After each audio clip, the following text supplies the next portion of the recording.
Important MCQs first year. Number 1, fragile butterflies, नाजुक तितलियाँ. To whom is Criton referring with the metaphor? इस metaphor को इस्तेमाल करते हुए क्रिटॉन किसके बारे में बात कर रहा है? बर्ड्स, फ्लावर्स, बटरफ्लाइज या ह्यूमन बींग्स? वो इंसानों को कहता है कि ये नाजुक तितलियाँ हैं. क्यों? क्योंकि उसकी दुनिया के लोग नहीं मरते, उन्होंने मौत को शिकस्त दे दी है, जबकि इंसान मर जाते हैं. मेटाफर क्या होता है? जिसमें हम दो चीज़ों को कंपेयर करते हैं on the basis of some similar quality. जैसे हम कहते हैं नागिन जैसी जुल्फ़ें, ये सिमिली है. हमने जैसी का लफ्ज़ इस्तेमाल किया. अगर हम जैसी हटा दें तो नागिन जुल्फ़ें बन जाएगा, जो कि मेटाफर है. उर्दू में इसको इस्तारा कहते हैं, इंग्लिश में मेटाफर. सिमिली को उर्दू में तशबीह कहते हैं, जिसमें जैसी या जैसा का लफ्ज़ इस्तेमाल करते हैं. Clear? Number 2, I have hunch we are in trouble. Sentence encircled in commas is a end. क्या है ये वाला सेंटेंस जिसको कॉमास के अंदर दिया गया है? क्या सेंटेंस है? I have a hunch we are in trouble. Phrase है, इडियम है, स्टेटमेंट है या फिर सिंपल सेंटेंस है? ये एक इडियम है. इडियम्स क्या होते हैं? जिसमें देखने में मीनिंग कुछ और लगता है, लफ्ज़ी मीनिंग कुछ और होते हैं, लेकिन हकीकत में उनका मतलब कुछ और निकलता है. जैसे आई हैव हंच.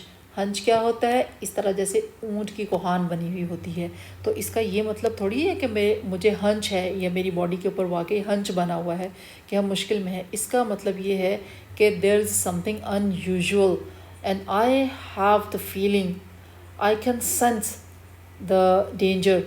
यहाँ पे कुछ ना कुछ गलत होने वाला है, हम मुश्किल में फंसने वाले हैं, जैसे आपकी सिक्स सेंस आपको बता देती है. तो ये एडियम है. I hunch we are in trouble. मुझे लग रहा है कि हम मुश्किल में गिरफ्तार होने वाले हैं. Number 3, the play a visit to a small planet was written during.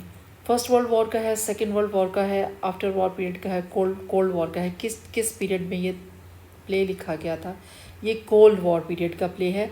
Cold war का जब फर्स्ट वर्ल्ड वॉर ख़त्म हो गई थी और सेकेंड वर्ल्ड वॉर अभी शुरू नहीं हुई थी, उसके दरमियान का पीरियड बहुत क्रिटिकल पीरियड था, जिसमें चाइना और यूएसएसआर, दो सुपर पावर्स की राइवलरी अपने उरूज पर थी. उस दौर में ये प्ले लिखा गया था.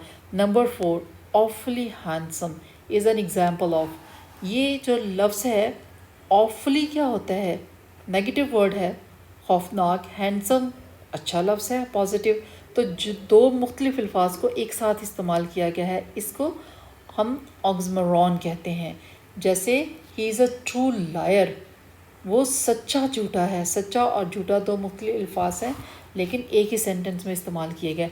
ऑनोमोटोपिया क्या होता है? Simply sounds. जैसे बजिंग साउंड है, जैसे टिकिंग ऑफ द पेन है, जैसे बेल रिंगिंग की आवाज़, सारी आवाज़ें ऑनोमोटोपिया कहलाती हैं. अलिट्रेशन क्या होती है?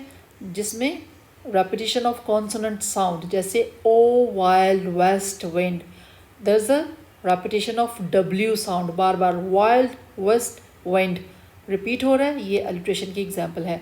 मेटाफर क्या होता है? यहाँ मैंने आपको एक्सप्लेन कर दिया. जब हम दो चीज़ों को आपस में कंपेयर करते हैं किसी सिमिलर क्वालिटी की बुनियाद पे without using any word. Number 5, in the fall of 1872 the underlined word is used as. Adverb है, एडजेक्टिव है, नाउन है या फिर वर्ब है? कौन सा लफ्ज़? फॉल का लफ्ज़. ये एब्स्ट्रैक्ट नाउन के तौर पे इस्तेमाल को किया गया है. पार्ट्स ऑफ स्पीच के लिहाज से आपने बताना है. यहाँ पर फॉल से मुराद है ख़िज़ां का मौसम, ऑटम सीज़न. यानी ख़िज़ां के मौसम में कौन सा वाला? 1872 का. लिहाजा ये एब्स्ट्रैक्ट नाउन है. और ये किस लेसन में से लिया गया है? स्ट्रगल फॉर एन एजुकेशन में से. Number 6, to gird with a golden belt indicates a कौन सी life? To gird with golden belt, जब आप गोल्डन पे आते हैं तो आपको थोड़ा सा इशारा मिल जाता है. इससे क्या मुराद होगा? हार्ड लाइफ, लैविश, हैप्पी या फिर हेल्थी लाइफ? यह है lavish life. Gird with golden belt, golden belt से सजा हुआ, लपेटी हुई अपनी बॉडी के गिर्द. लाविश लाइफ की तरफ इशारा है, यानी रॉयल, शाहाना और रिच, अमीराना ज़िंदगी की तरफ. ये किस में से लिया गया है? पर्ल्स ऑफ विजडम में से. Number 7, a bulk of population at disaster risk can be located using telecom actuators, satellite images और स्मार्टफोन्स. अगर किसी जगह के लोग या आबादी किसी मुसीबत में घिरने वाली हो, किसी डिज़ास्टर के अंदर फंसने वाली हो, तो आप किस तरह उनको ढूंढेंगे, कैसे लोकेट किया जाएगा उसको कि कहाँ के लोग मुश्किल में आने वाले हैं? सैटेलाइट इमेजेस के ज़रिए। ये कहाँ से लिया गया है ये लाइन?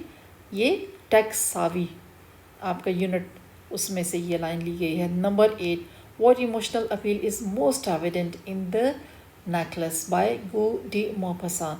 ये जो नेकलेस का प्ले है, जिसको इस राइटर ने, जिसका नाम गु डी मोपसा है, इसने लिखा है, इसमें वो उसने क्या बताने की कोशिश की है? ह्यूमर और सटायर के बारे में बात कर रहा है, या फिर वो एडवेंचर एंड एक्साइटमेंट के बारे में बात कर रहा है, या फिर उसमें प्रिटेंशन एंड पैथोस है, या फिर लॉजिक एंड रीज़न है? प्रिटेंशन एंड पैथोस, ये इसका राइट आंसर है। उसमें दिखावा है और फिर उस दिखावे को करने के लिए उसको कितनी हैवी कॉस्ट पे करनी पड़ती है, उसमें फिर उसकी सारी प्रॉब्लम्स, मिजरीज, उसका रोना, उसका सफ़र करना, पैथोस, इस तरह की सिचुएशन को कहते हैं। तो इसमें option C is the right answer. Number 9 पे आ जाएँ। Mere suggestion of a breeze implies. Mere suggestion of a breeze का मतलब क्या है? स्ट्रॉन्ग हवा, या फिर थंडरस्टॉर्म, कोई तूफान, या फिर स्लाइट मूवमेंट ऑफ एयर है, या फिर हॉट एटमॉस्फेयर है? क्या मतलब है? इसका मतलब है mayor suggestion of a bridge, बिल्कुल हल्का सा हवा का झोंका जो हार्डली आपको महसूस हो सकता है। ये किस लेसन में से है? Once more to the lake. Number 10, which sentence contains a transitive verb. इन चारों में से कौन सा सेंटेंस है जिसमें वर्ब जो है वो ट्रांजिटिव है? ट्रांजिटिव वर्ब होता क्या है? ऐसा वर्ब जिसका ऑब्जेक्ट मौजूद हो और वो रिप्लाई कर रहा हो कि सब्जेक्ट डिड व्हाट, आपके सब्जेक्ट ने क्या किया। अगर क्या का जवाब मौजूद है तो वो ट्रांजिटिव वर्ब है। जैसे फर्स्ट, शी स्लीप्स पीसफुली, ये पीसफुली एडवर्ब है, लिहाजा ट्रांजिटिव वर्ब नहीं है sleep. They arrived on time, कब पहुँचे हैं, किस तरह सोई है, कब कब वो जाता है मॉर्निंग में, रन्स एवरी मॉर्निंग, कब कब जाता है। इन तीनों सेंटेंसेस में से कोई भी व्हाट को रिप्लाई नहीं कर रहा कि सब्जेक्ट ने क्या किया, सिवाय इसके फोर्थ वन के, the teacher explained the lesson. The teacher explain what? Lesson. उसने क्या एक्सप्लेन किया? उसका जवाब मौजूद है लेसन, लिहाजा ये ट्रांजिटिव वर्ब है। Number 11, error detection. आपने बताना है कि मिस्टेक कहाँ पर है। She is most intelligent student in her class. Options में मोस्ट इंटेलिजेंट तो ऑलरेडी है, नो मिस्टेक है, इसमें मिस्टेक द और हर की। आपको पता होना चाहिए कि जब हम सुपरलेटिव डिग्री का इस्तेमाल करते हैं तो हमेशा उसके साथ हम द लगाते हैं। She is the most intelligent, right. Number 12, dialogue. Roger who is this joker was said by. ये जो डायलॉग है, Roger who is this joker, ये जोकर कौन है, ये किसने कहा था? पावर ने, जॉन ने, क्विटॉन ने, या फिर एड ने? ये जनरल पावर ने कहा था। Number 13, which sentence correctly uses a comma in a non restrictive clause. Non restrictive clause होता क्या है? ऐसा क्लॉज जो आपको किसी बात के बारे में एडिशनल इन्फॉर्मेशन दे रहा है, सप्लीमेंट्री है और इनएविटेबल नहीं है उस सेंटेंस को पूरा करने के लिए। उसको अगर हम निकाल भी दें नॉन रिस्ट्रिक्टिव क्लॉज को सेंटेंस में से, तो तब भी सेंटेंस पूरा है और मुकम्मल सेंस कन्वे करता है। फॉर एग्जांपल, ये जो पहला है, the book that you give me is fascinating, ये एडिशनल इन्फॉर्मेशन नहीं दे रहा, बल्कि ये तो नॉन रिस्ट्रिक्टिव क्लॉज है ही नहीं, लिहाजा इसमें ये कॉमर्स नहीं आएंगे। ये अब ठीक है इसके कॉमर्स के बगैर, लिहाजा ये आपका ऑप्शन गलत था। My brother who lives in Lahore is visiting us. अब आप इसको इस तरह पढ़िए, my brother is visiting us, इसके बगैर भी सेंटेंस कंप्लीट है। ये क्या क्लॉज कर रहा है? हु लिव्स इन लाहौर, जो लाहौर में रहता है, ये एडिशनल इन्फॉर्मेशन है ना। तो जब आप एडिशनल इन्फॉर्मेशन के लिए कोई क्लॉज बीच में सेंटेंस के ऐड करेंगे तो वो हमेशा कॉमास के अंदर आएगा। उससे पहले भी कॉमा लगाएंगे, जैसे ही वो पूरा होगा उसके बाद में भी कॉमा लगाएंगे। इसको हम कहते हैं नॉन रिस्ट्रिक्टिव क्लॉज। नंबर 2 और 3 वाला एग्जाम्पल तो वैसे ही गलत है, इसमें तो वो कोई क्लॉज है ही नहीं जो सप्लीमेंट कर रहा हो, जो आपको एडिशनल इन्फॉर्मेशन दे रहा हो। नंबर 14 पे आ जाएं। सिनोनिम ऑफ कंशेंशियस क्या है इसका मतलब? डिलिजेंट। केयरलेस, अनमाइंडफुल और लेज़ी नहीं है, बल्कि ये तीनों आपस में सिनोनिम है, जबकि डिलिजेंट डिफरेंट है। तो ये इसका कॉन्शियस मीन्स डिलिजेंट। और ये कहाँ से लिया गया ये वर्ड? सुरखा होरी, वो जो उसके ऊपर वेब बना हुआ है उसमें ये लफ्ज़ शामिल है। नंबर 15, काहोरी मीन्स असेटिक्स, ट्रैवलर, वे फॉरर या फिर ट्रेडर। तो जो मोस्ट अप्रोप्रिएट वर्ड है उसके सेंस के मुताबिक और उसके थीम के मुताबिक वो असेटिक्स है, यानी सूफ़ी दरवेश किस्म के लोग। Number 16, the Abbott of contemporary is narrated in first person, second, third या फिर थर्ड और फर्स्ट पर्सन। आप देखिए ये शुरू कैसे होती है? I will tell you a story unknown, I से शुरू हो रही है, फिर उसमें जाके आगे वो कहता है ही laughed, the king he laughed. ये फर्स्ट पर्सन और ये थर्ड पर्सन, इसका मतलब है ये वाला ऑप्शन ठीक है। Number 17, dash is the poetry of love, kindness, peace and patriotism. इन ऑप्शंस में से किस में ये किसकी शायरी में ये सारी खूबियाँ मौजूद हैं जो ऊपर बताई गई हैं? डिस्क्रिप्टिव स्केचेस क्या है? इसमें नहीं है। उसके बाद शाजो रसालो, लिरिकल बैलेड और लूसी ग्रे।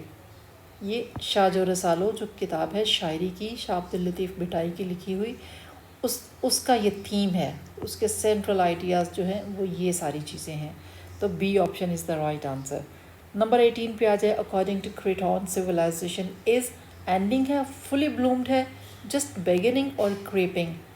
जस्ट बिगिनिंग, जैसे वो बार बार प्ले के अंदर कहता भी है, प्रिमिटिव सोसाइटी, इंसानों की सोसाइटी को, यानी बहुत ज़्यादा शुरू के दौर के लोग हैं आप लोग, ancient period.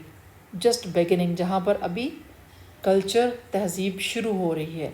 Number 19, if I had your address, इसको आपने कंप्लीट करना है। ये क्या है? कंडीशनल है, थर्ड टाइप। अगर मेरे पास आपका एड्रेस होता, और ये इसमें हम क्या देखते हैं अगला, इसके साथ इसका रिजल्ट क्लॉज ऐड करने के लिए हम देखते हैं थर्ड में कि सिचुएशन हाइपोथेटिकल होती है, unlikely to happen because it's too late now, time गुजर गया, बहुत बहुत ज़्यादा देर हो गई, अब ऐसा मुमकिन नहीं है। लिहाजा कौन सा ऑप्शन ठीक है? आई माइट हैव कॉन्टेक्टेड यू, क्योंकि हमें पता है सेंटेंस के स्ट्रक्चर के लिहाज से कि जब ये हैड आएगा तो फिर इसके साथ हम might have, could have, would have, should have, according to the sense of the sentence हम यूज़ करेंगे। If I had your address, अगर मेरे पास आपका एड्रेस होता, I might have contacted you, तो शायद मैं आपसे रब्ता करती। चूँकि एड्रेस नहीं था इसलिए फिर मैं रब्ता नहीं कर पाई। टू लेट है, टाइम गुजर गया है, हाइपोथेटिकल सिचुएशन है, third type of conditional. Number 20, the last one, you space यहाँ पे मिसिंग है, मिस प्रिंट हुआ है, you dash not smoke in a public place. आपको पब्लिक प्लेस पे सिगरेट नहीं पीनी चाहिए। क्या है? मॉरल ऑब्लिगेशन है, ज़रूर ऐसा नहीं करना चाहिए, ऐसा नहीं होना चाहिए। तो ये क्या है? मॉरल एप्लीकेशन है, इसलिए मस्ट आएगा। You must not smoke in a public place, लिख कर भी लगाया हुआ होता है कि आप यहाँ पे सिगरेट नहीं पी सकते। लिहाजा ये शुड, कैन और हैव के सारे ऑप्शन गलत हैं। See you soon with next 20 MCQs.